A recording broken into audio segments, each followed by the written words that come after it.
Welcome to the strange and unsettling world of terror at Collinwood. I am really excited to get to today's show. I have some old friends joining me to talk about cult TV shows. This episode didn't really have a theme originally. I was just going to do a New Year's episode, but I glanced at the shelf in my bedroom, and right next to the TV, there's a stack of DVD and Blu-ray box sets for The Munsters, The Addams Family, The Adam West Batman, F Troop, and Night Gallery. Those are the shows that are in my bedroom so that I can watch before I go to bed at night. Sometimes I'll pop one of those in. And the topic of cult shows seemed so appropriate since I often talk about things like cult shows and cult movies with friends. So that's what the topic of this episode is, and I hope you will enjoy our chat. Now, before we get to the show, I want to let you know that the Dark Shadows mega issue of Ghastly Phantasms is now available in print on Amazon. I'm honored to be included in the issue by way of an interview conducted by the fabulous Diana Robertson. The issue includes interviews with the likes of Catherine Lee Scott, David Selby, James and Valerie Storm, Ansel Farage, John Logan, Mary O'Leary, and more. So the Amazon link is in the show notes. I got a copy of it and it looks really great. Slick, nice magazine, so definitely pick that up. Speaking of Amazon, don't forget to pick up Amanda Desiree's great new book, The Dark Shadows Event Diary, a must-have for any Dark Shadows fans bookshelf. It contains Amanda's detailed summaries of many Dark Shadows events over the years. It's fantastic. And while you're on Amazon, also order Sam Irvin's new book, Captain Samouflage and The Franken Sam Scam. Thanks to Sam for sending me this fun copy of the book, a Queerdo superhero parody for grown-up monster kids. It's absolutely packed with Easter eggs and references to tons of ghoulishly cool movies, shows, actors, and more. The link is in the show notes. Hey, have you gotten your Terror at Collinwood t-shirt yet? Well, Clint Cates certainly did. If you check out the video version of the show, you can see Clint sporting his TACT in New Orleans at Lafitte's Blacksmith Shop and at Marie Laveau's House of Voodoo, an appropriate place to wear such a shirt. Thank you, Clint, for ordering that, and you can snag your very own Terror at Collinwood and Penny Dreadful's Shilling Shockers shirts and other items over at TeePublic. The link is in the show notes, and if you go to the Terror at Collinwood website, just click on shop and it'll take you over to the TeePublic site. And hey, if you wouldn't mind, let your friends on social media and in the groups know about the podcast. There are quite a few people in these groups that aren't even aware of the podcast or haven't checked it out. Imagine, if you will, you're back in the 60s, you're a kid or a teenager. Wouldn't it have been great to have your very own Dark Shadows show that you could listen to with fans and cast and crew from the show talking about Dark Shadows and exploring Dark Shadows and examining Dark Shadows? It exists. It's here. If you know someone who isn't aware of it, or if you're in one of the Dark Shadows groups, please help spread the word. Spread it like the dream curse. And let them know about the t-shirts too. Thanks to Clint for posting in the Dark Shadows Appreciation Society. I saw a few people asking where they could get the shirts, so I posted the link there. So yeah, please do spread the word about Terror at Collinwood. And thankfully, we have lots of other Dark Shadows podcasts out there. We have Between the Shadows, a Dark Shadows podcast. We have Collinsport After Dark. We have the Dark Shadbros. We have Resident of Collinwood. And hey, don't forget to listen to past episodes of the Literary License podcast. We have past episodes of the Collinsport Historical Society podcast and Dark Paradise, which just talks about Dark Shadows and Strange Paradise. And here's a thought. How about you start your own Dark Shadows podcast? Just put it out there. Do it. Don't wait for me. You do it. Let's get to the show.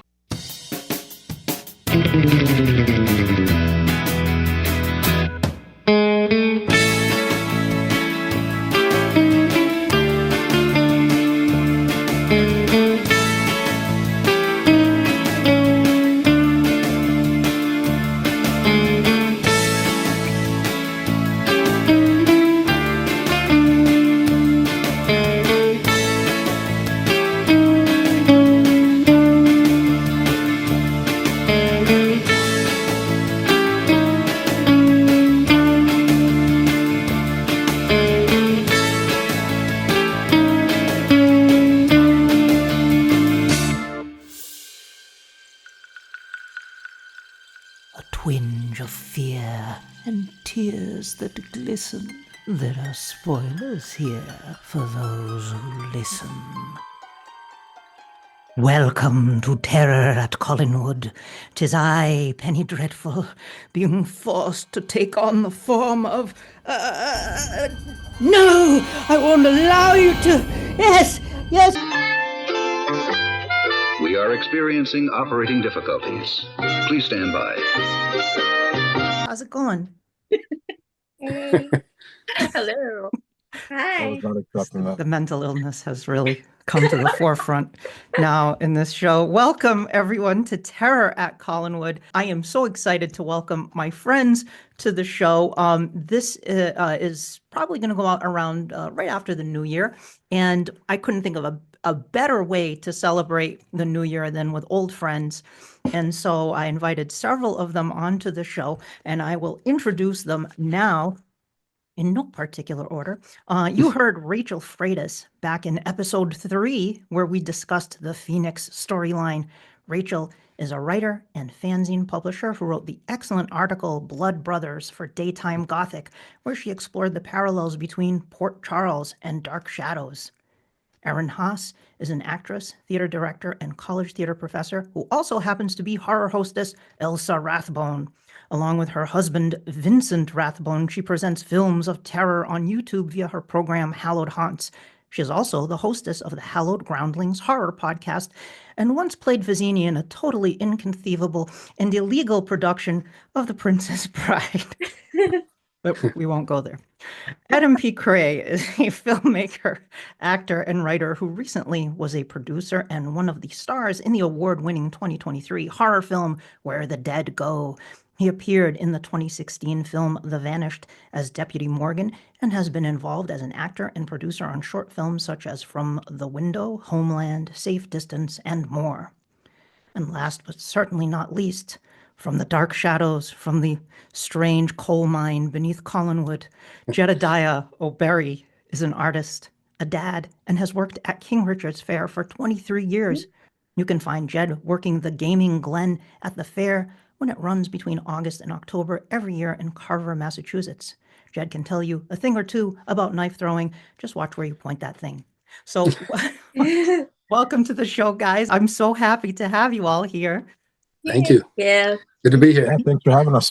Oh, it's my pleasure. It's been a long time coming. I've had Rachel on the show before. And it's funny because Rich Hanley, who I just had on the podcast, messaged me and he said, I really enjoyed the episode you did with Rachel Freitas. Are you going to have her back on the show? I was like, I was just messaging her. Yeah, that's cool. Yeah. And of course, I know you're all fans of Dark Shadows, but also of many other cool culty shows and movies and things like that. So today I want to explore that topic and talk a little bit about cult shows and what makes something a cult show. But before we go into that, I want to go around a little bit and talk to each of you about how you got into Dark Shadows. Okay, so Rachel, it's been a couple of years now since I've had you on the show. Yeah. So just if you want to briefly recap, like what was your introduction to Dark Shadows? Yeah, my aunt and my mom were all, Dark Shadows kids that ran home after school to watch the show. And so my aunt lived upstairs from me when I was a kid, and she had all the Dark Shadows on VHS, and she worked from home, and I would sit in her room and just watch episode after episode. And I was just hooked as a little kid, scared, but hooked. Awesome. I love it. Now, are you writing other articles? I thought you mentioned you were writing another piece. No, not currently. Not currently. Okay, cool. Adam, how about you? It's interesting. I think I discovered Dark Shadows. I might have been 3 or 4, and I spent a lot of time at my grandparents' house, and I had an uncle that was about 10 years older than I am. And my grandmother had this closet full of games. So one of the games really stuck out. It was the Barnabas Collins board game. Yeah. So right there, over my shoulder. There you go. Yeah, that's the one. That's the one. And it just, I was very curious about this game. I think I played it tried to play it with my little cousins at the time. And I asked my grandmother, I said, what is this Barnabas Collins? What is this whole, and she says, oh, it was a show that was on every day. It was like a soap opera. I said, like All My Children, because I used to watch All My Children with my mother. I watched soap operas with my aunts and my grandmothers, and so it always gave us something to talk about. So I knew what soap operas were, and it just sort of blew my mind. I was like, wow, a daily soap opera about monsters and vampires and ghosts. Of course, at that time, mid 70s, there was nowhere for me to find it. It had already gone off the air, and but I think it was when it came back on Sci-Fi Channel in the early 90s. I think that's when I started watching it and really getting into it. And then about 11 years ago, my wife got me the coffin set that you got there. So I've been slowly binging it ever since. I'm still not through the whole series, so I'm about halfway through. But yeah, in a nutshell, you went to the festivals too, didn't you? I know you went to at least one or two of them, right? I went to the 50th in Los Angeles. Yeah, so I got to meet everyone, and sadly, a few of them are no longer with us. So it was, but at that time I was in full binge mode and really into it, and I've barely gotten up to the introduction of Quentin Collins, so I got a ways to go. A few of the actors I didn't really recognize from the series because I hadn't gotten up to their part yet, but yeah, it was pretty amazing to hear their stories and meet them and meet Bob Colbert and very cool, very cool. Now, are you working on any films right now? Because when I knew you I haven't seen you in a long time. I remember you worked at Cinema 140, which I missed so much. It was a really cool local movie theater that we had here, and you also were starting out as a filmmaker. You made a horror movie at that time, or Mutilation, which Erin was in. I remember that. In it, and Jed was in it too. Oh, Jed was also in it. That's right. Yeah, that's right. Jed was in it too. It turned into a trilogy. I had so many amazing cast and crew that volunteer their time and then asked to be a part of it. So I after the first film, I ended up writing and producing back-to-back sequels. So so that was that time there was really special, and I kind of think of it as my basic training as a filmmaker, because I was doing everything and also getting a lot of great ideas. I mean, cast and crew were always contributing, and I think I learned early on that this collaboration can be a beautiful thing. You get ideas from people around you. So when I moved to LA in 1999, I went with 3 movies. I went with my own trilogy, and everyone I'd show it to would be like, "Wow, where is this place? Where is this theater and this town? Where is this?" So it was pretty amazing. Right now, I'm taking a breather. I just completed work on a feature called Sins of the Devil, and it filmed here in Westport and Dartmouth. We actually filmed a bunch here in my house, so we have that hopefully coming out next year. And and Where the Dead Go just got picked up by Amazon Prime, so we're excited to have that. We're not sure when exactly, probably in the next couple of weeks. It's already on a streamer called A+. And we were lucky enough to work with Carlos Gallardo, and he's the original Mariachi and El Mariachi. So he produced that film and Desperado, Once Upon a Time in Mexico. So cool. El Mariachi is one of the reasons I became a filmmaker. So it's pretty special to be working with him. That's fantastic. That's so cool. Yeah, keep your eyes out for Where the Dead Go. Jed, my friend, it's been a little while. I miss you a lot. It's so good to see you. So what's going on? Well, first of all, I want to hear, because I know for years, even back at UMass Dartmouth, I think I was like kind of on my way out of UMass Dartmouth when you and Erin were coming in. Because I be ancient, but I do remember even back in the day, you and Melissa Freitas were like Rachel's older sister, were the only two I think that got my Dark Shadows references when I mentioned part of it. Pretty few and far between fans of that show back then. Yeah, at that time it was like tough to find people who knew the show. So how did you first discover Dark Shadows? How'd you get into it? Well, how we got into it was my mother and her younger brother were huge fans. And they did the typical run home after school to catch it on TV.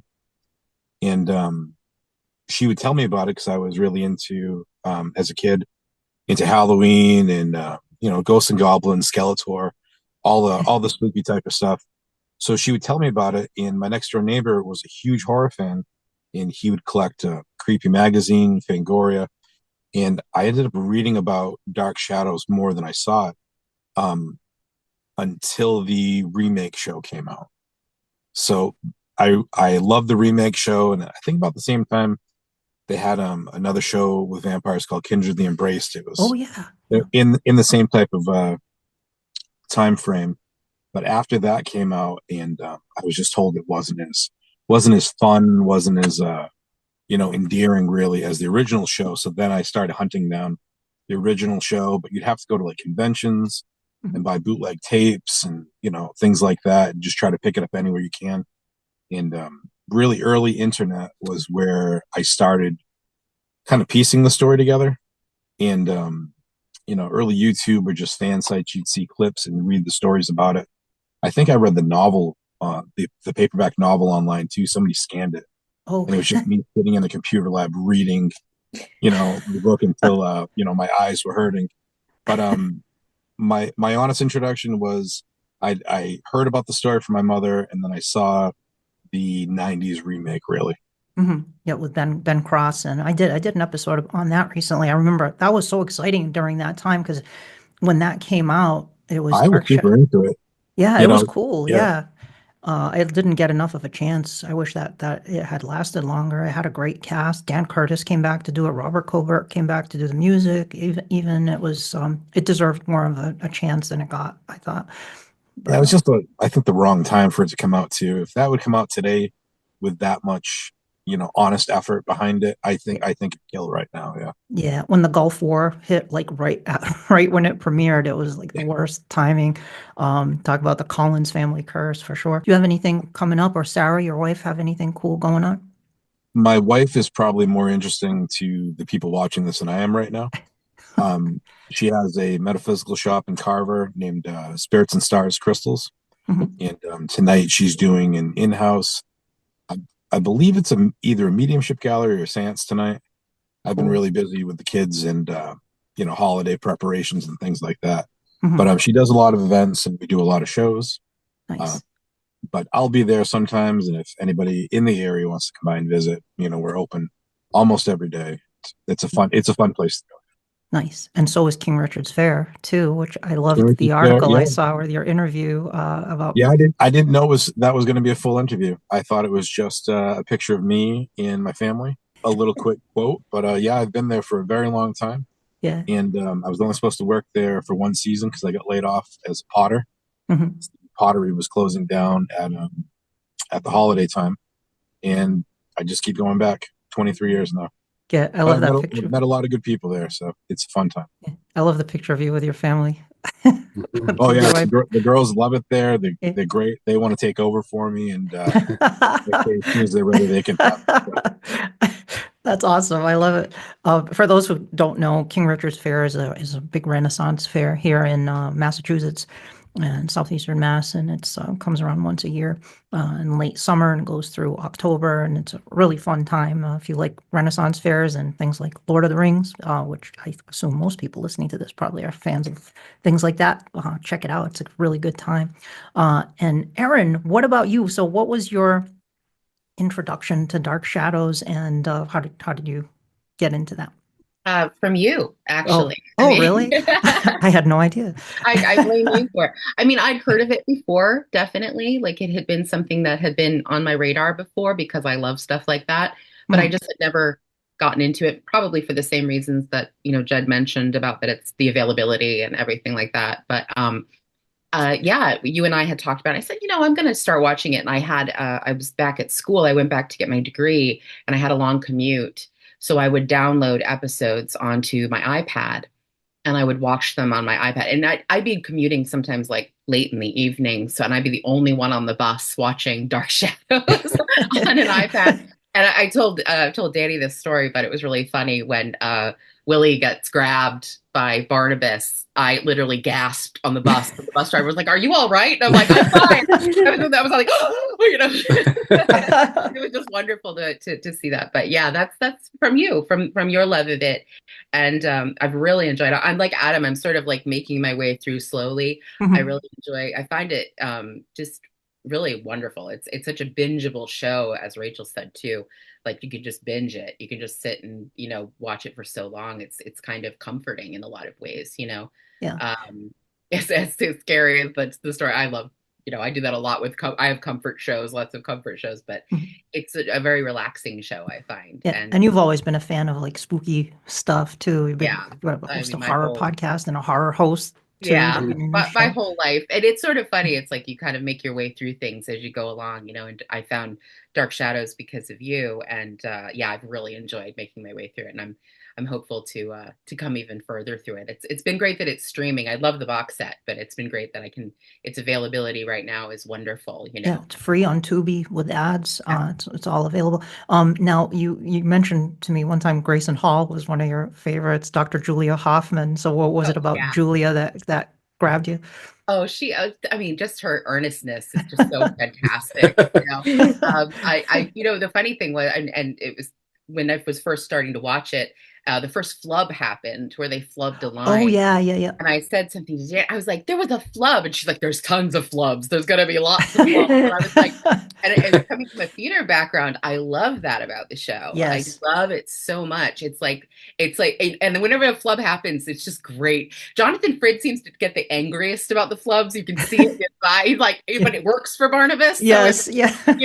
And I just love that. I love that they kept it so organic. The show feels so organic, and I like that about it very much. It's phenomenal. I didn't have any family members that watched it or anything like everyone else did, but it was sort of, it came very natural when I started watching it that I really loved it. So cool. Yeah.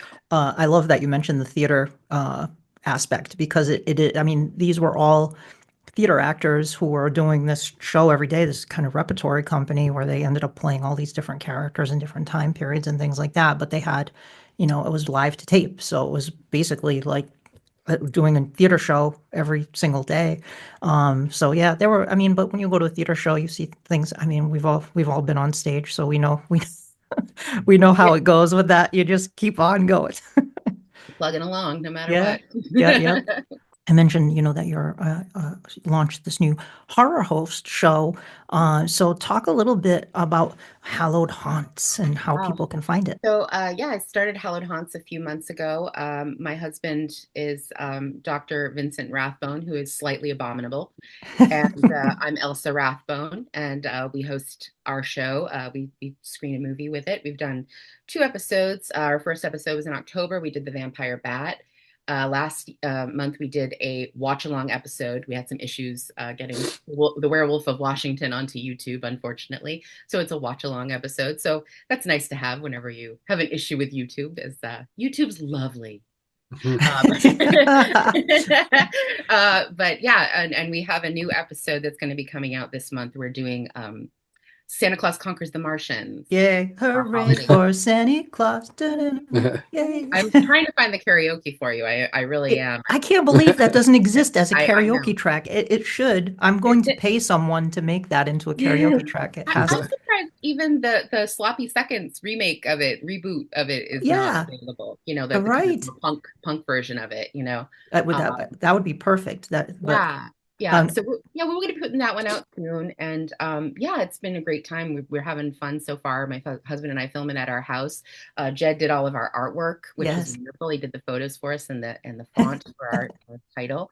We're having a really good time making it. We really enjoy it. We're going to bring more people in. We're having a lot of fun. I've had a lot of fun with puppets the last few weeks. Yes, follow me. Enjoying puppetry, and I'm like, and I didn't ever think I would, but it kind of is very silly and fun and a good exploration of stuff. But I'm really it's a super fun show for people who haven't watched it. If you love hosted horror shows, you definitely have to check out Erin's show, Hallowed Haunts. I will put a link in the show notes. It's great. It's super fun, and I think it's going to be a big smash hit. And Bill, Erin, the alter ego of Vincent Rathbone is super fun. He is also a big fan of cult show. He's a big fan of Get Smart, right? Yes, yeah. Bill's a huge Get Smart fan. Yeah, he loves it, and I love it too. He got me into Get Smart, and it's brilliant. It look is. at the writers and creators. I mean, it's an absolutely brilliant show. Yeah. Oh yeah, and Talk about Don a cult Adams. show. Oh my Fun cult God. show. So much fun. So all right, well, I want to talk a little bit about, so we talked about, how like your all kind of your backgrounds and things that you were into prior to even to watching Dark Shadows. I think most of us are kind of wired here to like spooky stuff. We kind of lean a bit in that direction. And I find that a lot of these like cult shows do tend to have that. They not all, but a lot of them are like horror, sci-fi, fantasy shows. Not all though, like something like The Golden Girls, I would say, has a cult following, but it's not a horror, sci-fi, fantasy show. But a lot of those types of shows, Dark Shadows, X-Files, Star Trek, Doctor Who, Lost in Space, all of these kinds of shows, Twilight Zone, of course, all of these kinds of shows do have that kind of vibe to them. And I'm going to read, I pulled this off Wikipedia, just kind of a description of what a cult show is. And I want to talk to you guys and hear what you think of all this. It says a common component of cult followings is the emotional attachment the fans have to the object of the cult following, often identifying themselves and other fans as members of a community. Cult media are often associated with niche markets and are considered too eccentric or anti-establishment to be appreciated by the general public or to be widely commercially successful. Doctor Who, Star Trek, etc., however, have become quite successful over the years in their resurgence. A large proportion of the titles aforementioned might not be considered cult classics due to their wide saturation within contemporary audiences, though the term cult classics may have loose classifications. And then TV Guide came out with this a few years ago, and for the audio listeners, it was the top 25 cult TV shows ever, and this is from 2004. And it has 25 of the top cult TV shows. I love the artwork here for, Nice. for this. It's like H.R. Pufnstuf, Xena, Captain Kirk, and Barnabas. Now that's a I'd watch party. that show, though. It's a party, What's yeah. that? I'd watch that show. That sounds like a Totally, good right? What a crossover. Sign me up. Why does That this not sounds like exist? a Kiss, like a holiday special. You Yes, know? yeah, the Paul Lynde. The match made in heaven. Yes. The best thing about that Paul Lynde, well, everything is the best thing about that Paul Lynde Halloween special, but the fact that Witchy Poo, Billy Hayes from HR Pufnstuf, and Margaret Hamilton, the Wicked Witch of the West, were teaming up together is iconic. That is an iconic moment that exists in television history. According to this, so much phenomenal stuff in that one clip. Oh my God, yes, one clip of it, yeah, 100%, yes.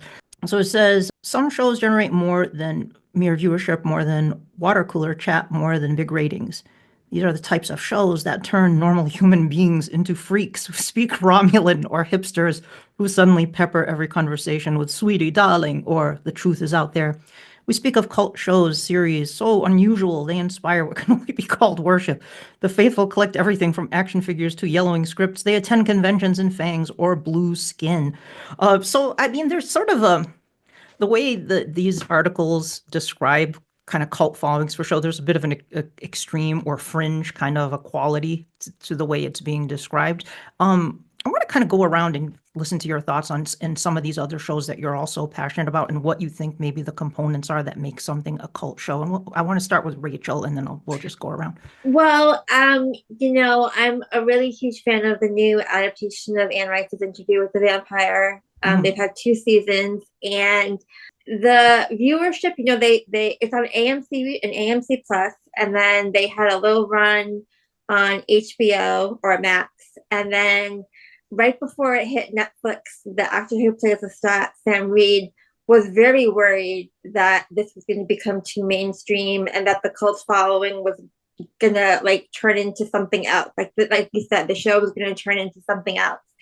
And what I've seen is that the fan accounts have sort of morphed into the official accounts for the show, and they're taking pages from the cult fans and they're bringing that into the mainstream. They recently had a post where there's a scene where Lestat is like a train conductor and he's using a head to puppet to talk, and they posted a holiday post oh, this is Sam Reed's unhinged audition from the Polar Express. And I was like, oh, that's something you'd see from one of the fan accounts. And so it is very interesting that this cult following is growing into something that they want to publicize as mainstream. Interesting. So I think it's a really cool crossover that's happening with this show, at least. Okay.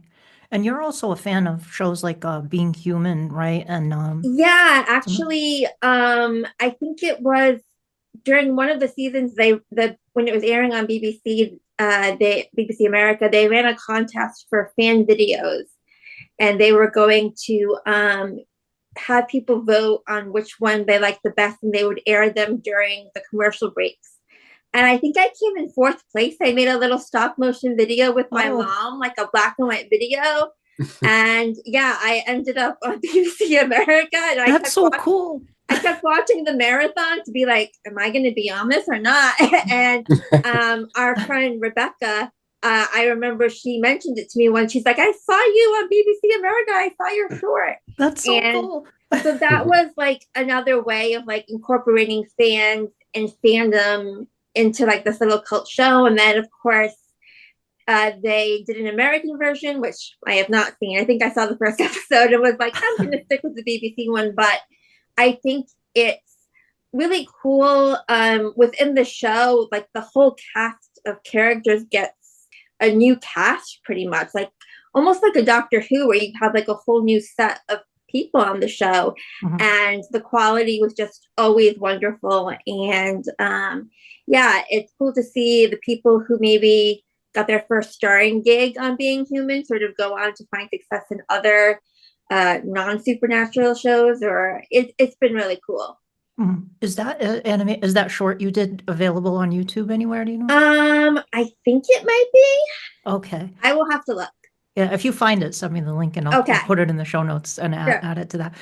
Adam, what about you? Like, what are some of the other kind of culty shows that you like, and what do you think makes something a cult show or not a cult show? It's interesting. I mean, I was always attracted. I started watching Star Trek as a kid with my dad, the 60s, with the 60s crew. And even that was only on, I guess, for a couple of years, but still had that cult following. I think the same with Planet of the Apes. You know, I latched onto that very young. Apes, yeah. But I always had the radar on, even as a little kid, for shows that would pop up. And I know in the 80s, I think the 70s and the 80s, a lot of these shows would only be on for a few weeks. And, you know, I'd get attached to them real quick. You know, one that I really liked was Manimal. I don't know if you remember Manimal. Yes, of course I do. Yeah. But that was on. Like, that was awesome. And it was like, oh, and then it just vanished, you know. And the same thing happened. There was this other show called The Phoenix that I really liked with Judson Scott. And that, you know, I mean, and of course it never popped up again because they wouldn't have enough episodes for syndication. There'd be no reason to rerun it. So it would just, you know, it would just vanish. So as a kid, I really appreciated these different series. And I don't know when exactly, it might have been with X-Files, where I think these cult TVs came out into the mainstream. But the upside to that is you get more of the show, the characters that you love.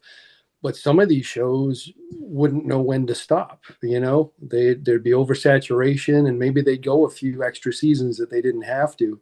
So it was sort of like, so I think, I don't know. I think with a lot of these series and these properties, it's a matter of finding a happy medium, you know, like not too much. And I think a lot of these series, like a lot of the series now, might plan for 4 or 5 seasons, and they might write towards a conclusion so that they don't go on and on.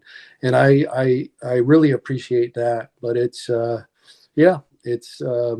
mean, there's a bunch. I have some here to my right. In Search Of, and I Sliders. loved In Search Of. I remember watching that back in the 70s with Leonard Nimoy hosting it. I was like obsessed with that show. It was so cool. Yeah. That you mentioned some interesting things there. Like some of these shows that you mentioned, like they came and went, but they were good, so that people held on to them. Like something like Freaks and Geeks, for example, which I would say also Perfect. has a Yeah. cult following, and I think it's in this top 25 list. That show did not get enough of a chance, and it was an excellent show with a cast that went on to become hugely successful.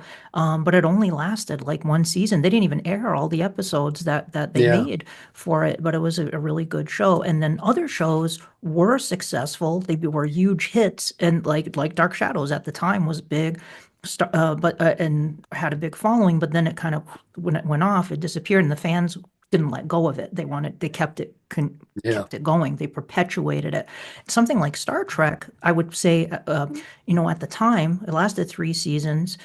But then it was canceled. But then in syndication, it continued to people continued to love it and really, support it, and that kind of brought it back into films. And then now it's huge. I don't even like when something becomes that big. Is it now a cult following? Because now it's kind of gone into the mainstream in a way, So I don't know. That's an interesting question. It's like what quality, or Doctor Who too. It was kind of like, it was kind of a fringe thing. They would air it on PBS here in the US. It was like with Tom Baker and stuff. Tom Baker, yeah. Yeah, but now it's Disney who has the distribution rights for Doctor Who, so it's on Disney Plus. You can go watch Doctor Who on Disney Plus if you want. So yeah, it kind of begs that question, like what constitutes a cult following? Jed, what about you? What are some of these other shows that you were into that you would feel maybe are cult shows, and what are some of the things you think make them cult shows? To go over what you guys had just said, I really do agree with points you and Adam made.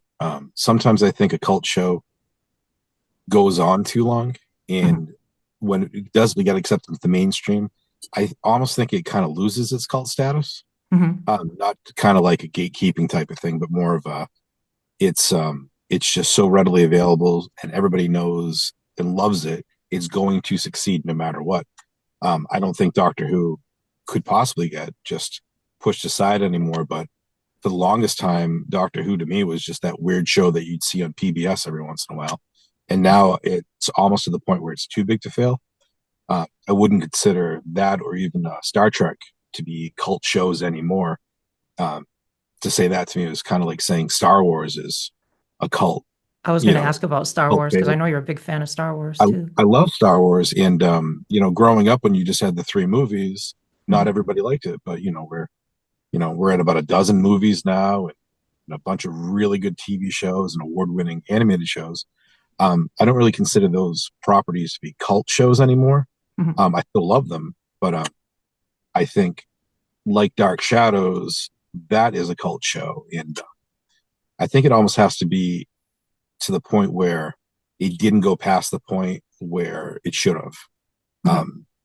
If Dark Shadows had been on the air for as long as like General Hospital, let's say, I don't think it would have the same fan base and even love of it, because it just would have went on too long, that sort of deal. Yeah. I do really like it when you come across a gem of a show and they wrap it up, but you do want more. Not really like Firefly Serenity. Oh yeah. That show got canceled too early and left everybody hanging. And they wrapped it up with a movie, which is great. But some shows, they come to kind of a natural conclusion and you love it and you want more, but at the same time you're almost like, what else can they do without watering it down? So yeah, just to kind of, make a long story short, I do agree with what you and Adam are saying. And I almost think that some shows can lose cult status. Yeah, if it goes into that territory where it's now mainstream. And you bring up an interesting thing too with like Star Wars, where you had the 3 movies and then it was done, and it still was like a cultural phenomenon. There were still people that loved Star Wars, but it wasn't like the coolest thing in the world to like stuff like that, like comics too. It was kind of like a fringe thing if you liked that stuff. And it's an interesting contrast because I was on campus, this was like last year, and I'm sitting in the common area grading papers, drinking coffee, and there's a group of students sitting around. And these were the students that in high school we would call preppies. Like they were kind of had that more preppy look. And I catch a snippet of the conversation, and one of them was like, "Oh yeah, so Doctor Strange and Cap," and they're like talking, and they mentioned Iron Man too, and I'm like, What? I'm like those kids back when I Yeah, was a teenager times would have not. changed. Yeah, They would and not. Yeah. I'm happy that everybody gets to love these things. Yes. It's just that, in my opinion, when so many people are into it, that's just losing the cult status of it. It's Hmm. no longer a cult favorite. It's kind of Yeah. just a favorite. Do Yeah. you think the readiness and availability of these shows these days hinders the cult status of a show? Because now, if you want to watch Dark Shadows, you can find it, or if you Yeah, want to you go watch on like My Tubi. So-Called Life, which I think is a pretty cult show, you can go to Oh, I Hulu or love that. whatever and watch it. And so I think sometimes the cult show is harder to come by these days as far as newer shows. You don't stumble on Um, it as much. It's more like, back in the day, it was like you had to catch it when it was on TV. oh Like yeah, Right. it was kind of like, what is this? It was but I guess, and I mean, I think younger people probably still go down like in the modern version of that is probably like YouTube rabbit holes and stuff where it's like suggested videos and they start watching it that way, maybe. Mm-hmm. But I know what you mean. It's like we can watch anything whenever we want, basically, Yeah. if we want to watch. I bet Manimal, I don't know, you might be able to find that. If you want to watch Manimal, it probably wouldn't just some of the probably shows you somewhere. really do have to track down, but Hmm. because they're just not in available for purchase really. I Yeah. watch a lot of BBC shows, and I don't think I've ever seen shows like the IT Crowd or Mighty Boosh, Yes. Blackadder. I've never seen them for sale, like just Mhm. in regular everyday stores. Yeah. Right. Um, I was My favorite show as a young kid was the show called Bordertown, Hmm. and it was on in the middle of the night. It was pretty much a post cowboy show. I think it was on TNT, and I was absolutely shocked to find that somebody made a DVD compilation of it. Wow. And I think I've spent like $50 on it, and it's not worth it. Was it was But it was it like a black market one or was it like a real release? it looked pretty real. Okay. I don't think it was official. I think Okay. this is one of these things where they sold it in Canada, and somebody made copies over here, and I was fortunate enough to buy one. Hmm. But shows like that, I've never seen it on the air again. And I think in my whole life, I've maybe heard of two other people that watched, the '90s TNT shows, which were kind of like right before Hercules and Xena made it big. Okay. You had some real gems back then, Yeah. and they're just not around anymore. So to me, when the show doesn't get the commercial success or even the being readily Yeah. available, that's what kind of keeps it in my mind as a cult show. Yeah. Wouldn't I mean, I had no problem with it with getting like Batman 66. Like you couldn't get that show for a Oh yeah. long time because of the rights issues. So you could get it at cons, at the DVD booth. Wow. That was, and Yeah. that's how you could get, unless you were lucky enough to watch it on reruns. Now it's readily available in a beautiful Blu-ray set, but at the time it wasn't. I know Erin's also a big Batman 66 fan. So what about you, Erin? I want to hear from you. I know you're also a Yeah. big Twilight Zone fan. You're a big Yeah, Batman no, I've been agreeing 66 with fan. everybody as they've been saying Yeah. stuff, especially coming off of Batman 66. I actually was at a convention, not a convention, I was at something for school and I was away, I was down the Cape somewhere. And I went to this small, like mom and pop kind of very Newbury Comics knockoff type Hmm. store.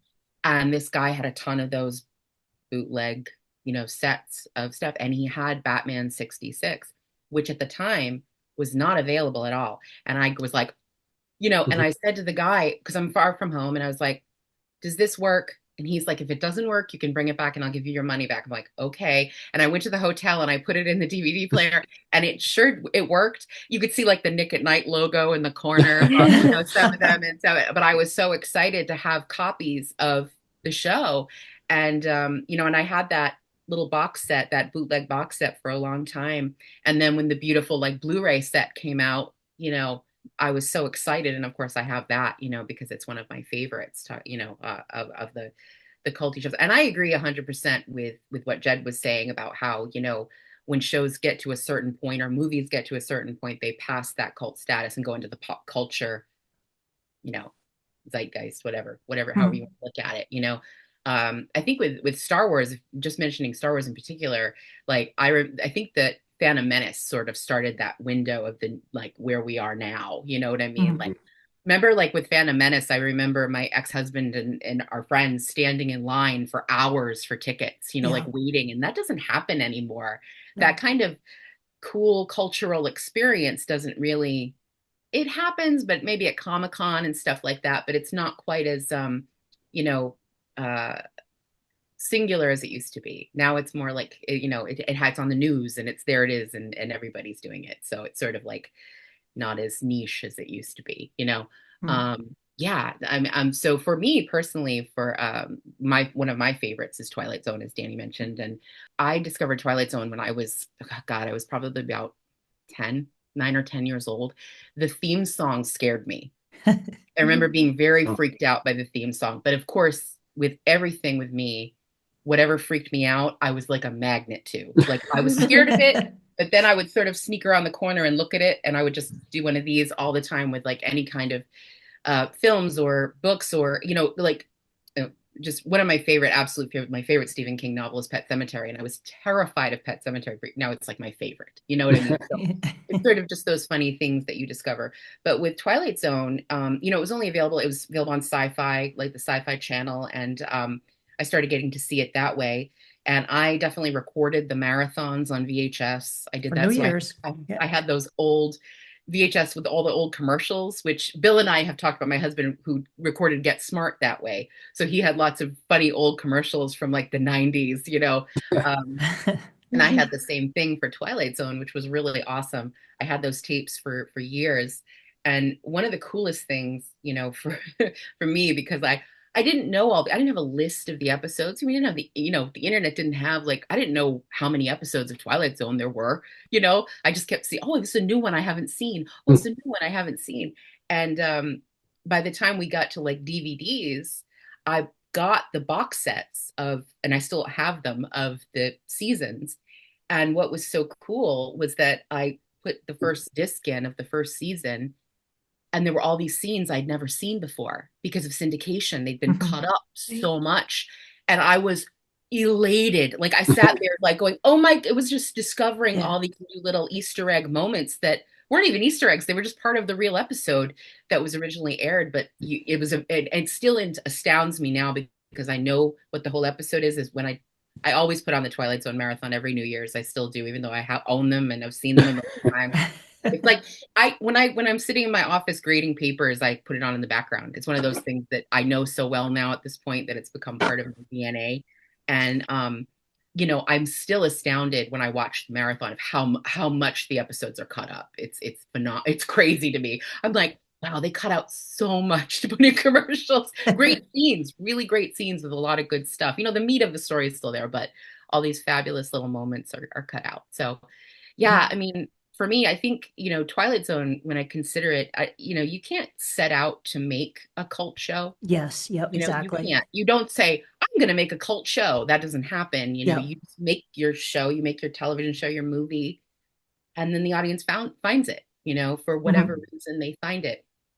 For Twilight Zone, just talking about that one in particular, I think, the morality of Twilight Zone is a strong pull that people really, I think that's also, Star Trek. I think the morality of Star Trek.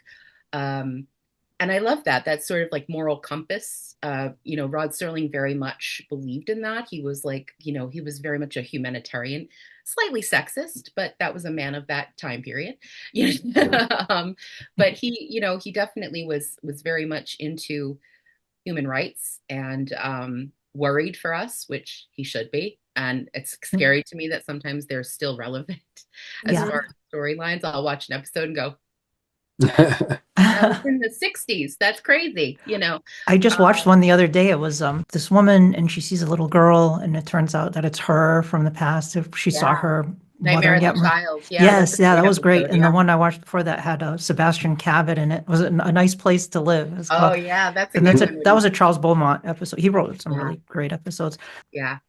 I'm glad you mentioned that you can't set out to do like a cult show or a cult movie. Let's look at, we several of us have over the years, back in the day, were involved in Rocky Horror.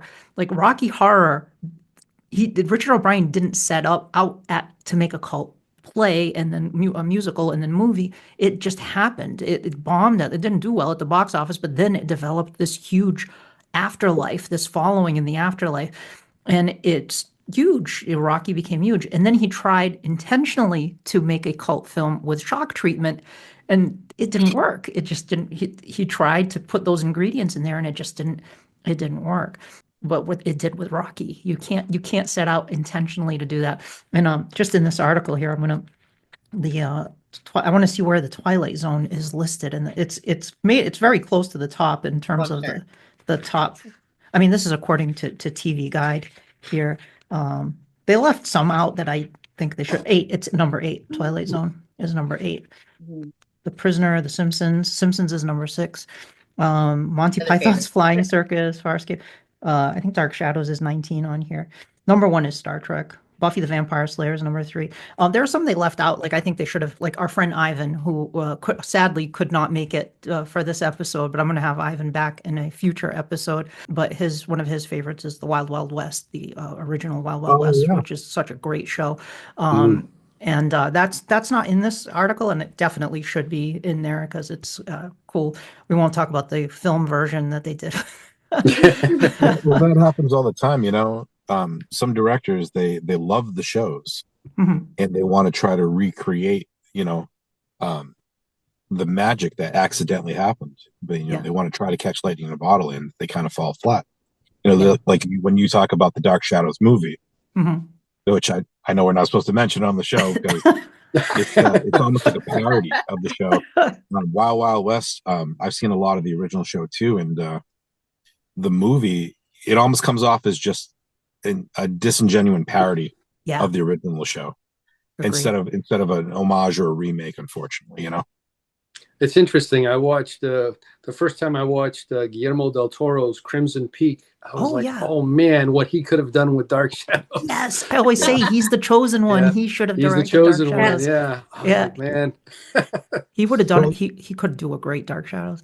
Even I think Tim Burton could have done a better job with Dark Shadows too if he just had approached it from a serious angle. Sleepy Hollow. That's what Sleepy Hollow. Yeah, exactly. A Sleepy Hollow mindset for Dark Shadows would have been amazing. But he went in there, and it's almost like, why are you bringing the Edward Scissorhands kind of campy humor to this? It's such a disappointment because he went in. He originally, from what I understand, he originally did want to do it as a serious film, and I did a 2-part episode on the original John August script, which I still had problems with, but it's not a comedy. And supposedly the studio talked him into doing it as a comedy, but he agreed with them. He was like, okay. And he at that point, Tim Burton and Johnny Depp, who were such big Dark Shadows fans, they had been claiming for years, they were powerful enough in Hollywood that they could have said, no, we're not doing that. We're going to do their own thing. Yeah. But it's a very big missed opportunity with that movie. Oh yeah, and a lot of people, sometimes people come after me because it does have its fans, but it's like that movie hurt Dark Shadows in certain respects. Definitely. And so in some ways it did enable people to find the original show, which is cool. But it also, in terms of like new Dark Shadows stuff, it caused some damage from what I hear in terms of perception. But that's another topic. If I'd seen that movie before seeing the TV show, I wouldn't have sought out the TV show. Yeah. I'm going to watch 5-6 years of just, Johnny Depp being just, a silly goth pretty much. Yeah. It's I agree with you that it did hurt the overall fandom of Dark Shadows because it's so unlike the feel of the original show. The movie looked beautiful. Yes. And if we were to recut kind of the trailers and not have them crack any jokes or anything like that, you wouldn't know that it was going to be this, kind of B movie type of comedy, unfortunately. Yeah, and I don't know why they went in that direction. Like with Twilight Zone, Erin, they've made several attempts to revive the Twilight Zone, but it seems like they at least always try to stay true to the tone of what the Twilight Zone is, right? Oh, definitely. Yeah, I mean, I did enjoy the Forrest Whitaker one. There was some really great moments in that one, great storylines. They did a couple of cool, fun stories. They also revisited It's a Good Life, which is the one with Bill Mumy when he's the little boy who can do anything with his mind. And Cloris Leachman came back, bless her heart, rest her soul. And Bill Mumy's daughter played his daughter in it, which was she had the power, and it was great, So it was sort of like, if you're a Twilight Zone fan, you were like, yes, but it worked for like a season, and then it was gone, and then Jordan Peele, as you said, just did it too, and there were some fun things in that too. But it is like Jed said, it's sort of like, they try to catch lightning in a bottle again, and that's really hard to do, like you can't really can't do that. I do love the movie.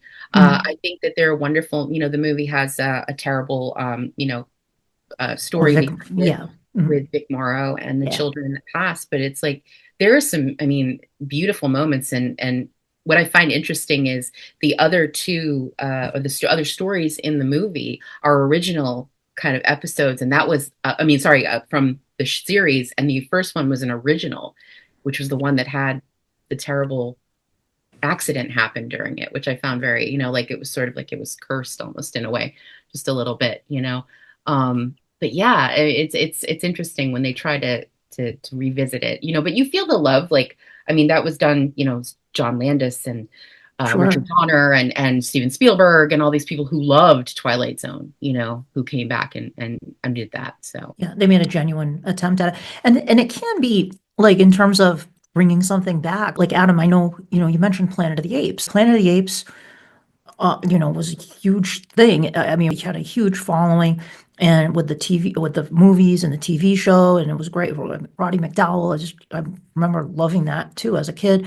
And then Tim Burton, stop remaking stuff, make your own stuff. But the Planet of the Apes Tim Burton movie was not very good. But then the new ones, I haven't seen them, but I hear that they're excellent. So that's an example of something where they do revisit it and it's successful.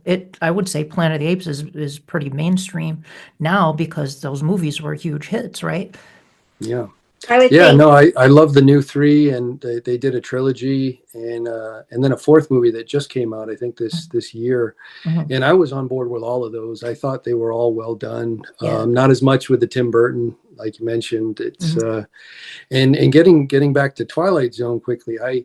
It was interesting with Jordan Peele with that series. The streamer that we watched it on gave us a black and white option, so we could watch the episodes in black and white. So as we were watching them, we were like, "Wow, this almost feels like a more natural extension to the original series." Yeah. Because you're. Well, yeah, I agree. I have the DVD set, and it's the same. Oh yeah. You have the option in that too. Oh, that's cool. Yeah, and one of the cool things, Jordan is such a big fan of Twilight Zone. Us was based on the episode Mirror Image, like his film Us. Oh yeah. Mm-hmm. So Mirror Image is this woman in a bus station who sees her doppelganger. Yeah. And like it's this amazing, scary, wonderful episode. And he saw it as a kid, and it just stayed with him, and that's where the inspiration for Us came from, which is brilliant. Yeah, that's cool. I never made that connection. Yeah, from an interview I saw with him, he said, I said, "Oh my God, yeah." So he's, like they get all this wonderful inspiration. I think, Tim, like, Tim sort of, now I hear when Tim's doing something, I'm sort of like, please don't do it. Please.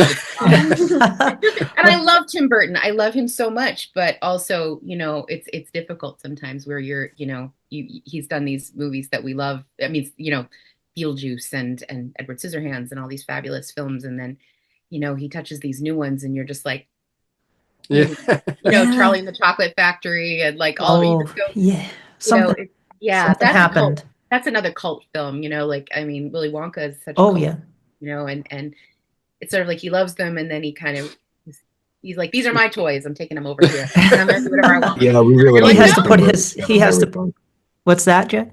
I'm saying we really don't need a Tim Burton spin on everything. Right. It's like he has to put his stamp on it. Own thing. It's great, but stay out of Planet of the Apes, Dark Shadows, that sort of thing. Yeah. Yep. I was mentioned to Dark Shadow when you mentioned Planet of the Apes. I like the new ones. I thought they were really good. But I miss the original. Like I love I prefer the original ones. The campiness of them. I love Roddy McDowell. I have a very special place. Me too. I just adore that man. And he was so wonderful. And the original films were fantastic. Like I have those on DVD and I love them so much, and they're the new ones are beautiful. I mean, like the CGI is incredible. Like it's Oh yeah, as well, a I discovered those through the TV series, and they I guess they took 2 episodes and made movies out of them and put them on Dialing for Dollars. So that's where Yeah. I first Yes. George Yeah. Allen. That's where Yeah. I first George Allen discovered with the those ping pong balls and the. with the ping pong balls. Yeah. Yeah. Yeah. yeah. Rachel, you were going to say something earlier about. Yeah, I think the new adaptation of Interview with the Vampire is very, very well done. And I grew up with the movie that was at 94 with Tom Cruise and Brad Pitt, and it had been word all the time like they're going to do a remake, and we were like, no, no, no, like I don't know how this is going to turn out. And I think casting people who were not so well known really helped, because I didn't have any expectations going into it, and then it kind of blew away all of my expectations. And then the first 2 seasons covers just the first book, so they were able to take their time and tell the story the way they wanted to tell it, and still make changes but stay true to the book. And they have, like, they're trying to make it like almost like a Marvel thing, where it's like now they have the Telemasca show that they're working on, and they have the Mayfair Witches. So it's kind of like Anne Rice. Okay. It's like Anne Rice, they call it Immortal World. And so they're really trying to build on that. And I think that's one example where I was like, wow, like this remake works. Like this really, really works. It's not a Dark Shadow situation. Right. And that begs the question, should I'm going to preface this by saying people have pitched new Dark Shadows. I don't want to undermine anybody's attempt to get it, because I would love to see a good new Dark Shadows, and I have faith in those people's ability to create a good new Dark Shadows. My concern is some of the people that have been pitched to, not everyone, but some of them, they want to put a more, infuse it with more modern pop culture touches and that kind of feel, more humor, more Buffy, in other words, to make it more like Buffy the Vampire Slayer, which I really enjoyed Buffy the Vampire Slayer when I watched it, but that is its own thing. That's Buffy. Buffy is not Dark Shadows, and I don't want to see. It's like, would you accept Dark Shadows as a new thing if it was successful, but they made all these changes to it? And for me, I don't want that. I'd rather almost them not do it, because then it changes the core of what the show is. And maybe that's just like, I think we've all kind of had that. We've all kind of are a little counterculture, maybe, a little have that kind of a little like anti establishment kind of thing going, because I would push back on something like that. I don't know about you guys, but that's my feeling on it. Any thoughts on that? Anybody want to jump in on that? Oh, It'd definitely. be interesting to do like a legacy sequel, I think, with that, where there's not, there's maybe maybe a few actors from the old series that play the same characters. Yes. But you're bringing a lot of new characters, fresh blood, and then you don't have to be as attached to what has come before, and then just kind of pick it up where it left off. Maybe even in soap opera form, it could even, because there's so few soap operas now, in comparison to back in the day. So I don't know, maybe something like that could work, and just don't mess with the format. Just bring it back the way it was. Honestly, all of these streaming shows are pretty much soap operas nowadays. I mean, they're all like serialized. You have to watch all the episodes to get the whole story. And whether they drop them weekly or they drop the whole thing at once, like they do on Netflix, you have to watch them all. So I think it's a perfect environment for that type of show. It's just a matter of if the suits, I guess, are going to make changes to it. I would also prefer to see a sequel show. They've tried to remake it before. I want to see something that continues the story but acknowledges what came before. But it has to be true to those gothic roots of what it is. I think there's sort of a formulaic thing that happens. It's sort of like when Scream came out, like every horror movie after that had to be funny and, self-aware and because it was so successful and wonderful, and you never recaptured it again. You know what I mean? I think Cabin in the Woods came the closest of all of them, of like kind of like self-aware and funny at the same, but that happens over and over. So I could see them trying to apply the Buffy formula to it. But I agree, Buffy's fantastic, but it's not Dark Shadows. That gothic sexiness of Dark Shadows that, sinister, wonderful feeling that's there. It would be lost in a glossy, bright world, as we saw with Tim Burton. Yeah, I think when, like in 2004, there was Dan Curtis was still alive at that time, and they were the WB at the time, which then became the CW, but they were gonna do a new Dark Shadows, but I think they wanted to really WB-ize the show and have a whole young If you see, it's on YouTube, the pilot, which it never got picked up, but it's like everybody's like super young, and Dan Curtis wanted more, especially for Barnabas, wanted a more mature actor. And I love Alec Newman. He's great as David Collins in the Big Finish audios, but there was already that conflict going on there. And I think it would be, if Dan Curtis were around now, I think it would be left and right conflicts probably of what he would want to do. Because he was coming more from somebody who grew up with like Universal horror movies and stuff like that, and ghost stories like Turn of the Screw. And that's, I think, what he would be pushing for. But anyway, Jed, what about you? What do you think? Is it in terms of like that kind of thing? I agree with what you guys are saying. I wouldn't want to see a remake. I would like to see a continuation, as long as it was true to the same spirit. Because if it's not, why just, other than cashing in on the name and recognition, you can just make your own show. You can make a funny, spooky show and have it not connected to Dark Shadows at all.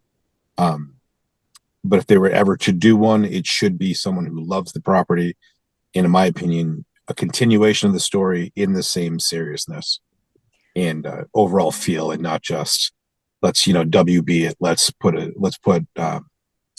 humor where it's unnecessary. Let's put a younger cast, because a lot of times these shows get ruined because the shareholders and producers want to cash in on what was popular the last time to ride somebody else's coattails, like the Scream franchise, and that won't make a cult classic. That'll make you some money in the short run, pretty much, and it won't lead to lasting art or lasting shows that people will love for decades to come.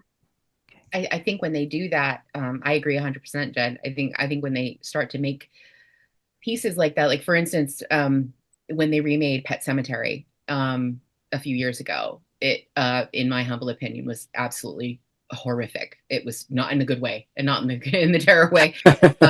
It was, and the thing that bothered me the most, because I know the book and I know the original '89 Mary Lambert brilliant film as well, is that they were so untrue to the characters in the new remake.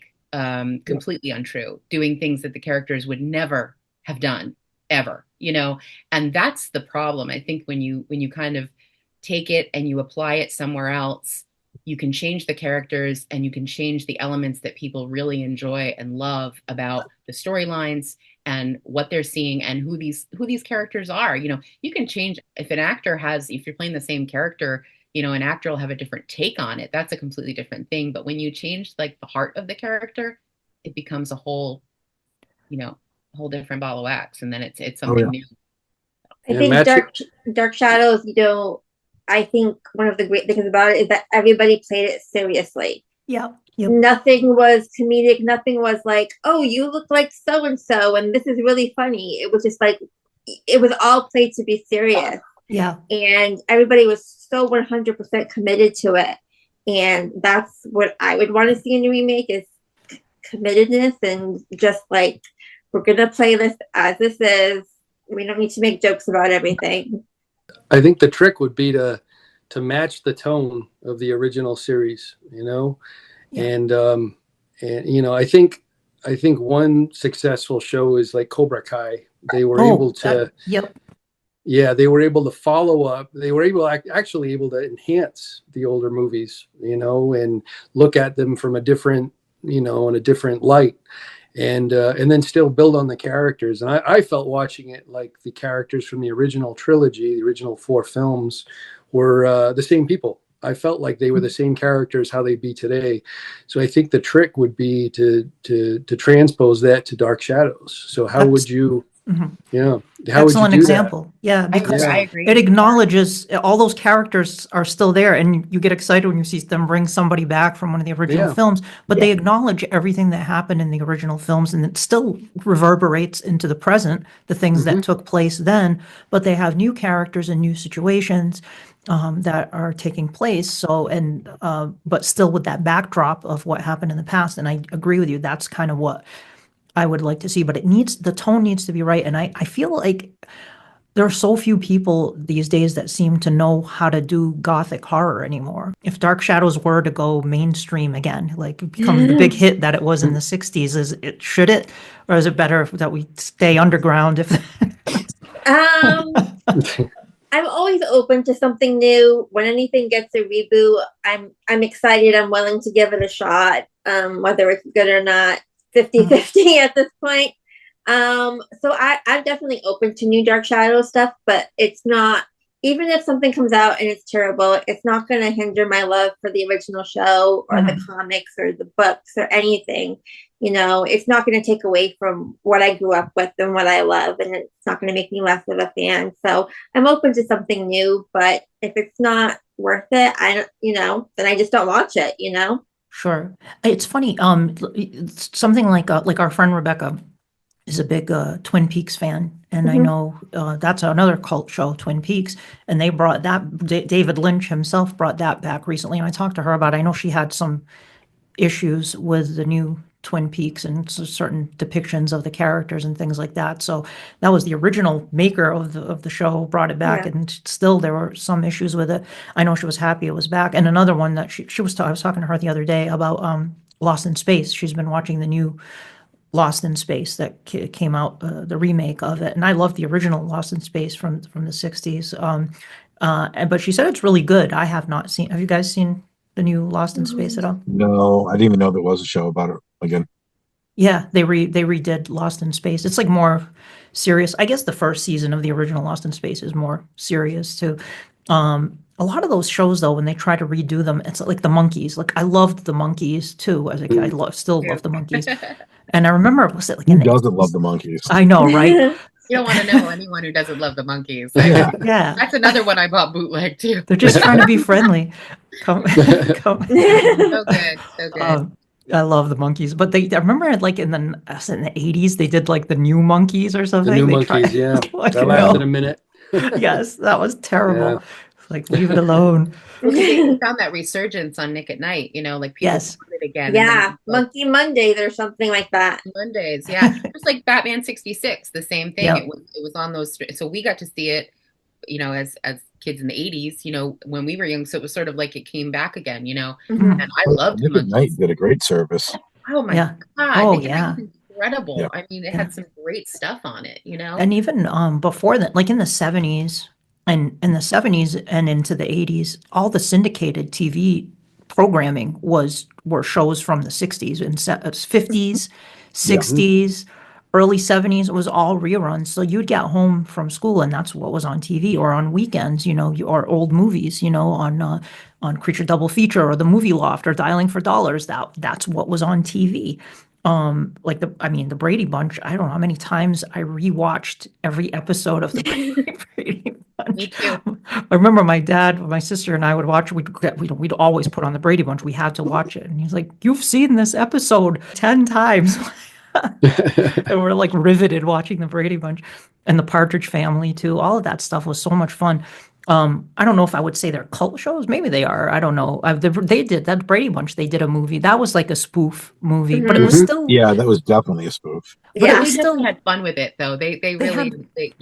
The Brady Bunch was a comedy to begin with, so I think it worked. It was kind of lovingly done, but it was that one worked. I think like when Adam mentioned Cobra Kai earlier too, like Cobra Kai is silly, like it's silly in a lot of moments, like it's self-aware in many ways, which is a lot that makes it kind of fun. Like it pokes fun at its own cult status, and it got to a point, like just bring up Brady Bunch and like Cobra Kai, like watching it, I would sit there and I go, okay, bring this person back.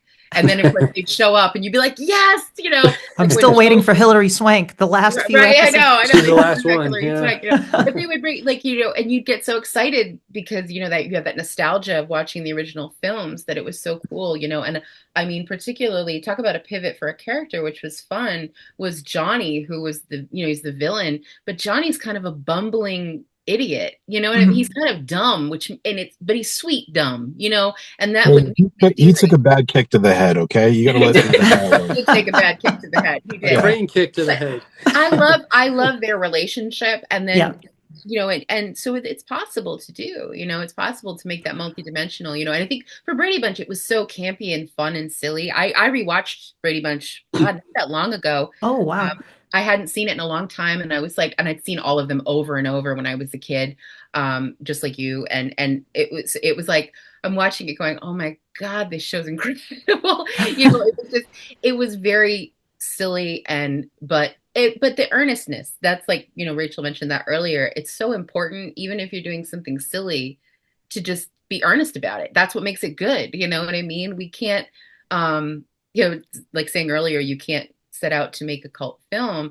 Like you think of The Room, like Tommy Wiseau in The Room. Like he is very earnest. Like that is who that guy is. That's who that character is. He's not playing that for laughs. That is just that guy, and you respect that on a level. That's why people love it, because even though it's bad, it's still like you're enjoying it because you're watching somebody who sat in a room and made this. I'm a big fan of MST3K and Riff Tracks, Oh, and sure. and I see so many films, and I just like, there's ones that I adore, like Birdemic, which is like a terrible movie, but also so wonderful because James Wen is so serious about what he's doing, Yeah, like these filmmakers make these, and make television. They sat in a room and they wrote that, and they created it, and they got a group of people together, and they believed in it. So it's sort of like, if there's love in it, no matter how campy or silly, it might have a crowd that like it too, even if they're making fun of it at first. You know what I mean? They still might. It has to be true to what it like Kolchak, for example. Like I love Kolchak, Darren McGavin. The original two films and the TV series, loved it, but they tried to redo that. Was it in the early 2000s? I want to say. But it didn't have the right tone to it. The feel was wrong for it because it just was the wrong. The actor they cast as Kolchak was totally miscast, and it was just didn't have the right feel for that type of show, unfortunately. But then you have something like Star Trek: The Next Generation, which is became a huge show, probably equal maybe to the original to the classic Star Trek, and it was its own. That's probably what rescued Star Trek was when the Next Generation came out, and they did such a good job with it. It introduced everything, not to make a pun there, to a new generation of fans.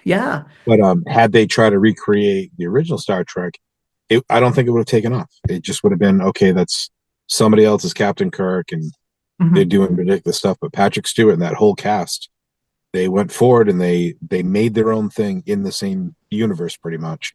Yeah. And I think the honesty and the love of the original source material is what kind of made that show popular and gave it the cult status to continue. Yes. Yeah. It helps when you have the original creatives on board, but also definitely. If you can't have the original creatives, you have mega fans like the showrunners at Cobra Kai, huge fans of the original films. So they had a personal connection, a personal interest in doing the show right, doing and showing respect to the older films. So I think, you get those right ingredients, and you can be gold. Yeah, and that.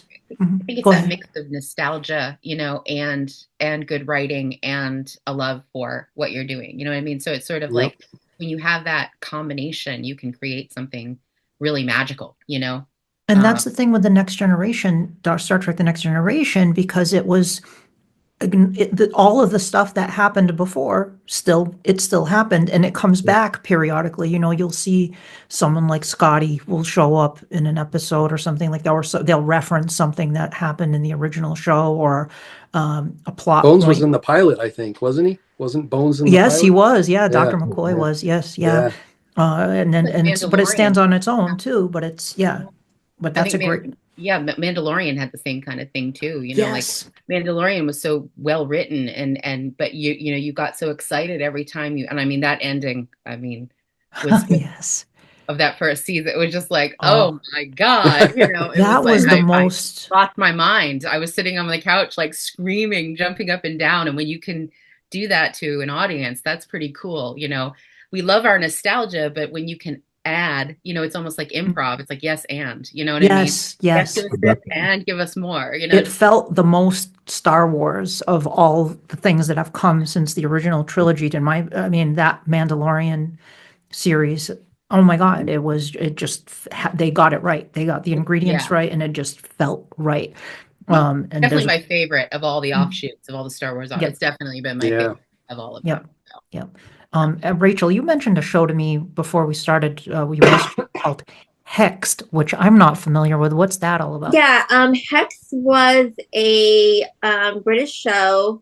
They kind of marketed it as a Buffy type show, and I guess it's most notable for Michael Fassbender plays Azazel, who is the villain, and then you have Joseph Morgan, who has a bit role, and then went on to find popularity in the CW show, The Originals. But it's like a boarding. I think it's a boarding school, and you have this woman who's cursed, and yeah, not many people know about it, but I love it so much. It is campy. It does take some wild pivots, but it is funny how like everything these days is like this is like a Buffy or like this is like a Star Trek or I think that trying to grab people into your show, but it's not Buffy. It's never what you're marketing it as. It's its own thing. And I think if we come to appreciate media as its own thing and not stop trying to compare it and say it's like this or it's like that, I think that will help new shows, I don't know, find their audience if you just appreciate it for what it is and not trying to compare it to anything else. It does certainly when I saw the name Buffy, I was like, okay, I'm interested. Like, and it follows teenagers or college age kids. No, I think they're in high school. I'm not sure. But yeah, I just think that let things be their own thing. And even if in their same universe, like a Star Wars, like I've been watching Skeleton Crew, that's very much its own thing within the universe. And so just let things be. Yeah, it's like they're applying Star Wars to different genres. Like it's like Treasure Island and Steven Spielberg and Star Wars and Goonies. A little bit Goonies, yeah. Yeah, for sure. The new Lord of the Rings, it's like anime. The new Lord of the Rings movie is like an anime movie. Oh, is it really? I know they're doing the series on Amazon Prime too. Rings of Power. Yeah. Okay. Yeah. Cool. And there's a lot of cool British. BBC has come up a lot. A lot of those cult shows came out of the UK. Like I know Blake Seven and the Tomorrow People. I remember watching the Tomorrow People, the Young Ones, which I love. The Young Ones. That one was they aired that on MTV back in the early '80s, maybe mid '80s. So yeah, a lot of cool shows out of the UK that definitely have a cult following. I hate it when they remake them. The American version, like you mentioned, Being Human. It's like, why do that? They're speaking English, like especially like when you have access to BBC America, why do you need to make the American version of it when you can watch it in America? I guess because sometimes it's just been it goes way back. Like Three's Company was like I was going to say that. Yeah, Three's Company was the Office, like right. And then but those became huge hits in America. But I just don't understand, especially for horror, sci-fi, fantasy stuff. It's just like leave it as is. There's no need to Being Human. There was no need to remake that in I think American it's just a quick cash in, because the product's already been proven. Yeah. They tried to redo the show The IT Crowd from BBC. Oh yeah, yep. They brought I think his name is Joe Hale from Community. Is that his name? Joe McHale, I think. Oh, Joe McHale. Yeah, he was supposed to be the showrunner, and they brought Richard Ayoade from the original IT Crowd as the same exact character, same lines and same costume and everything to the American version. And I'm like, you don't need to make the show, just put it on. It's done. Yeah. It seems to me almost like you could do it cheaper just by rerunning it over here and make your money. 100%, yes. And the IT Crowd is great. Like it's great as is. There's no need. Yeah, I love it. There's no need to redo it. I'm a big fan of The Office, and I mean the thing that worked. I love both the British Office and the American Office. the thing that worked well there was that they just changed the complete and total vibe of the show, because it wouldn't have worked in America the way it was in Britain. It was like, because the uncomfortableness was insane in the different British humor. one. Yeah, Yeah. it's a totally different sense of humor where, they hate being uncomfortable, and that's what's hilarious, and in, here it's just more, it pivoted, Michael Scott was such a different character than David Brent, both were kind of like sad, pathetic guys who, had been given this place of power, but, both had hearts in, in different ways. I know that we touched on this earlier, but I think the Brits have the best formula as far as like, they just do like a short run and they just end it and they cap it. I mean, Ricky is wonderful at that. Like The Office was like, the episodes, the special, boom. Extras did the same thing. The episodes, the special, boom, done. And he wraps it up in a bow, and that's all that's what he gives you, And even though you might want to see more, you don't get it. It's sort of like special little, I think they understand that they keep it special, Have you all seen Garth Marenghi's Darkplace? Yes. Yeah. That's a great one. That's a lot of fun. Erin, you've watched that, right? Have you watched that? Which one? Dark Places. Garth Marenghi's Darkplace.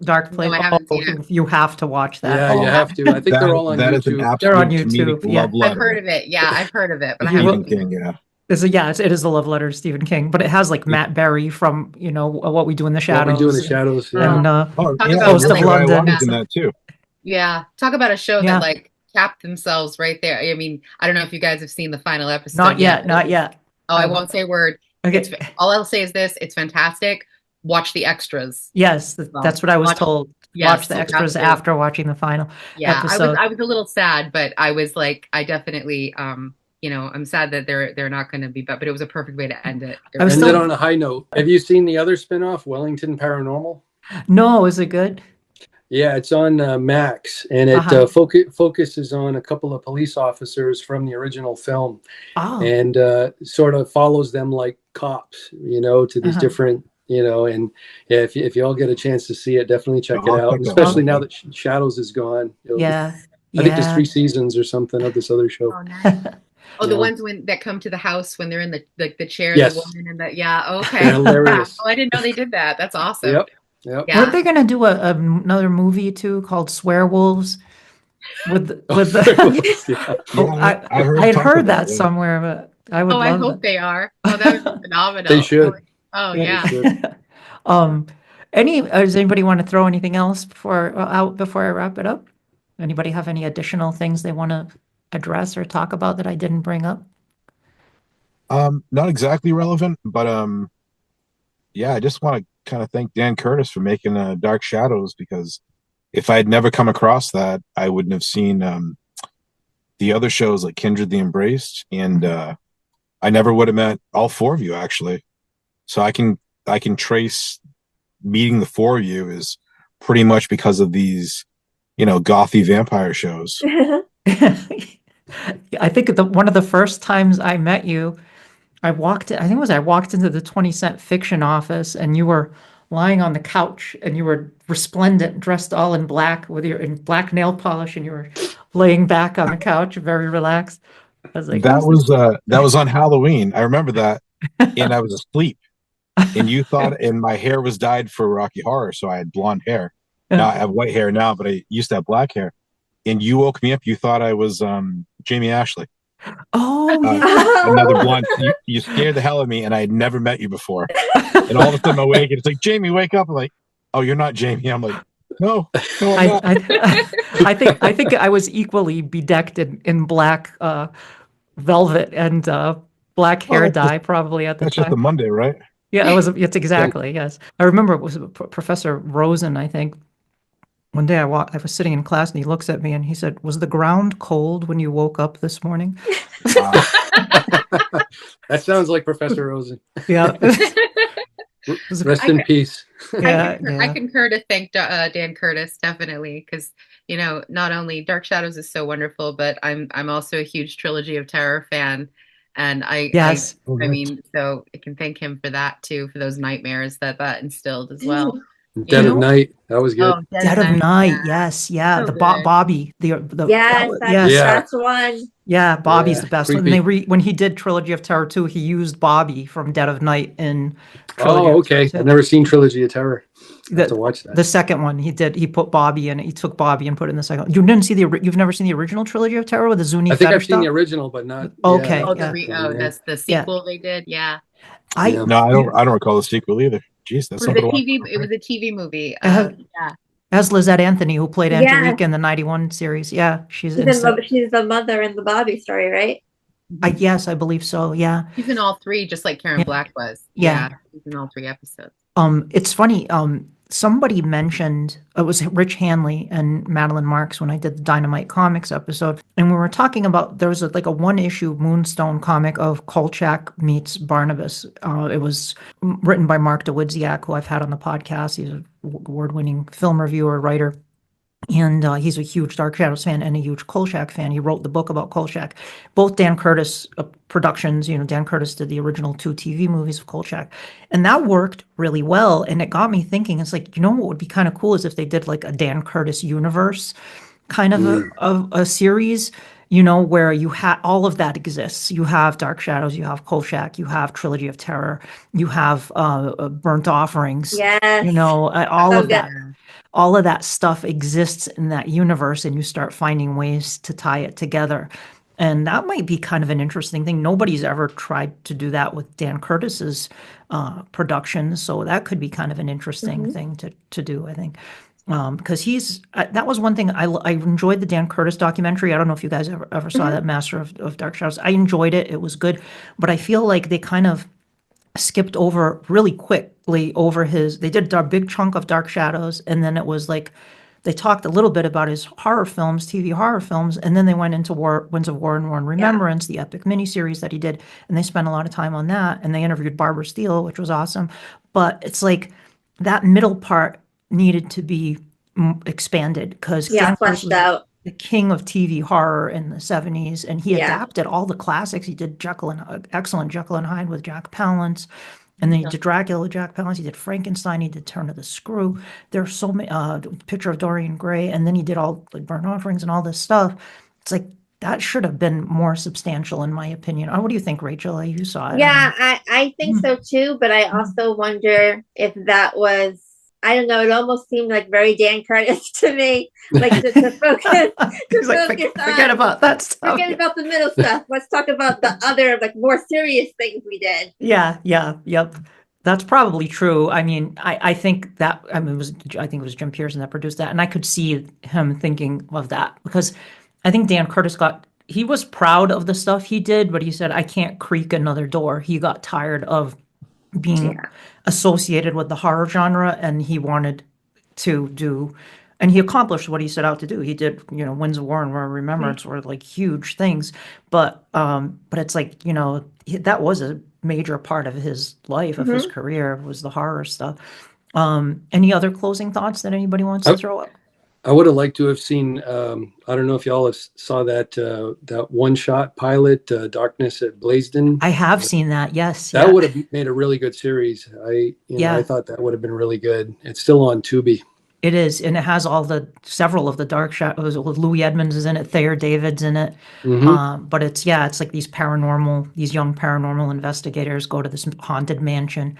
And it's shot on video. It's like, a lot of the TV movies. But to me, those shot on video TV movies just have that gothic kind of weird vibe. And I just got the DVD set of the Ghost films that were done. That Leela Swift directed several of those.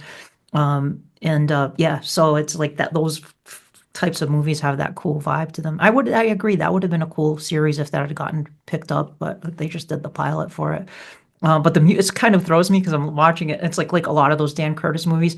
They use Dark Shadows music and all the Robert Covert music. They reuse Twilight Zone music a lot too, like in older stuff. I'm like, well, that's all Twilight Zone music. I'm like, laugh. It's just so funny because when you know the series and you know the music so well, you're like, oh, I know. Anybody else? I guess I'll just go around. Closing thoughts from Rachel. Thanks, Dan Curtis. Thank you, Danny, for doing this podcast, and it's been a delight to be on twice. And I feel like I was on when before all the famous people came on. So I feel very humbled to be here again after your major success with this. So thank you. You're one of the famous people who. So thank you for being on, Erin. Oh, just thank you. Yeah, thank you for having me on. No, my This. pleasure. It was so much fun. I mean, I'll talk culty horror and all kinds of fun stuff for hours if you let me. So yeah. I'd be happy to just keep on going, but I know you guys have stuff to do. So rock on cult films. That's all. And TV, forever and ever. So. Yeah, and everyone should check out Elsa Rathbone in. Yeah, come check us out. Hallowed Haunts. We're having fun over there. You might see some puppets and me in a wig. So. And there's a Facebook group too. Yeah. We have a TikTok, an Instagram, and a Facebook. Ooh, TikTok. So, yeah. Well, who knows how long TikTok? Right. Yeah. But we're making little stupid lip syncing videos on there that we're having fun doing. So nice. Yeah. No, we're having a good time. Resurging all these old movies that we love. Cool. Jed, any closing thoughts on culty stuff? No, just long live cult TV, and hope more stuff comes out that we can all really enjoy. Yes, it was great seeing you guys. I haven't seen you guys in a minute, and happy holidays, and thanks for having me on. I really appreciate it.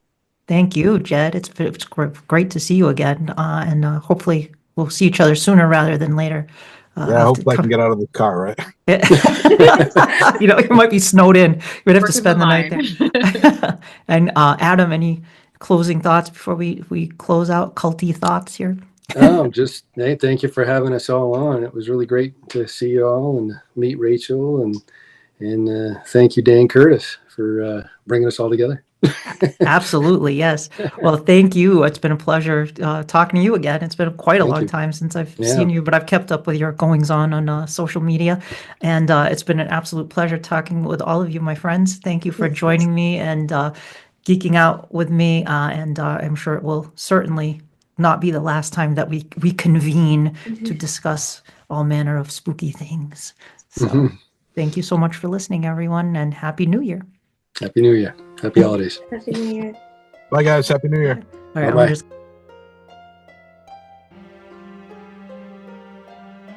And for as long as they lived, the dark shadows never truly vanished, for there will always be terror at Collinwood. Terror at Collinwood is a Penny Dreadful production.